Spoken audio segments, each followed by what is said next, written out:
The rise of new digital technologies in conflict create new risk for civilians. There are new risk of attacks, new type of means that are being used, and that's the case both for cyber operations, for autonomous weapon systems, and for artificial intelligence used to support decision-making processes. We have seen cyber operations during armed conflict targeting civilian infrastructure like hospitals. We have seen the use of artificial intelligence in framework that otherwise don't comply in practice with international humanitarian law, and therefore amplify the scale of the destructions and of the harm that is being caused to civilian populations. So there is definitely an increase in terms of the suffering of the population that is being caused by those the use of these new technologies during armed conflict. And it's important to factor in that this comes in addition to the harm and the destruction and the suffering that is being caused by traditional means and method of warfare like bombs that we see regularly on the front page of the media. And how do you assess the application of international humanitarian law to cyber operations? The application of international humanitarian law to cyber operations and to other new technologies of warfare is absolutely critical, because that's the body of law that imposes prohibitions and restrictions on the use of every means and method of warfare, including new technologies, including cyber operations. And Africa has played a critical role in that respect by adopting a common position, an AU common positions a year ago with regards to the application of international law, including international humanitarian law, to the use of information and communication technologies during armed conflict. That was a leading step. That was the first regional positions being adopted in that respect. The Global Cybersecurity Forum emphasizes scaling cohesive advancement in cyberspace. In your view, how can international humanitarian law evolve to address the complexities introduced by emerging technologies like AI and cyber warfare? International humanitarian law applies to those new technologies, and it's very important never to forget that and build upon the protection that already exists in the law to protect the populations. And that's critical also because any evolution, any adaptation, any strengthening of the law will take time to occur. So for the threat that are today, it's today's law that needs to be applied, of course. Now, simultaneously, we need to think of how the law needs to evolve, need to adapt. And in that respect, one aspect that is particularly important from our perspective is that the law needs today to be developed. So to create a new treaty with regard to autonomous weapon systems.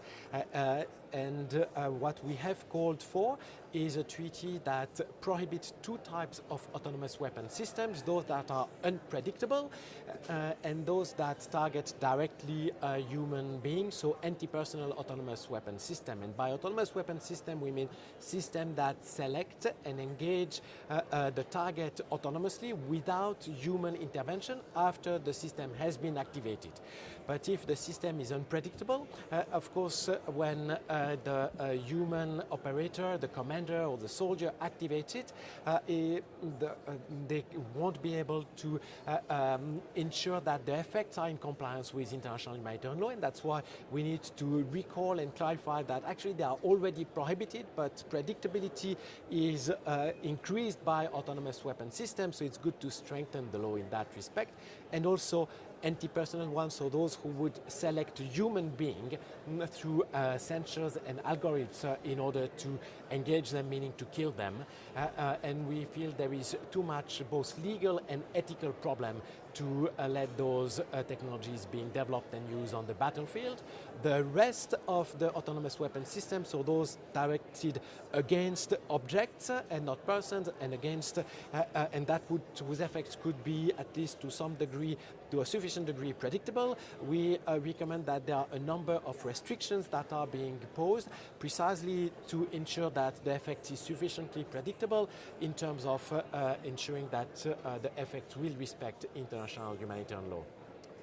Given the rapid pace of technological advancement, how can humanitarian organizations and legal bodies stay ahead in ensuring that new technologies are used responsibly and ethically in conflict zones? Organizations like the International Committee of the Red Cross will look at the new technologies of warfare from all perspectives.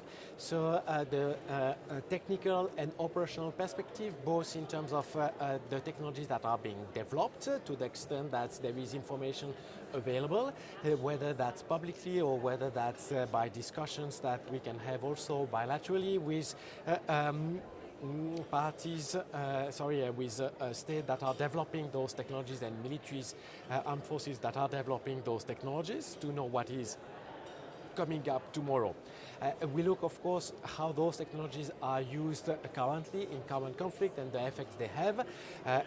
We talk with technical experts, with military experts who better understand how they are used. So from all perspectives to understand that, and of course then we assess that against the existing legal framework to see whether they can respect the legal framework, whether that create new challenges, new risks. So we do that very with engaging all stakeholders, states, military, technological experts, technological companies, victims of conflicts, of course, other organizations, academia, civil society, to have the better assessment. And then engage with states and military to ensure that they are used in compliance with the law, and we do that both at a very general level in a preventative manner in the framework of multilateral discussions in the United Nations, in New York and in Geneva, or other framework like we have done at the International Committee of the Red Cross in Geneva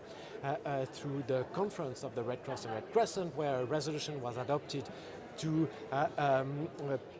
prevent and minimize the human cost of cyber operations during armed conflict, and that resolution was adopted by all states last year and all Red Cross and Red Crescent organizations. So we really try to stay ahead of the curve, assessing those technologies from all perspectives to have the best possible assessment.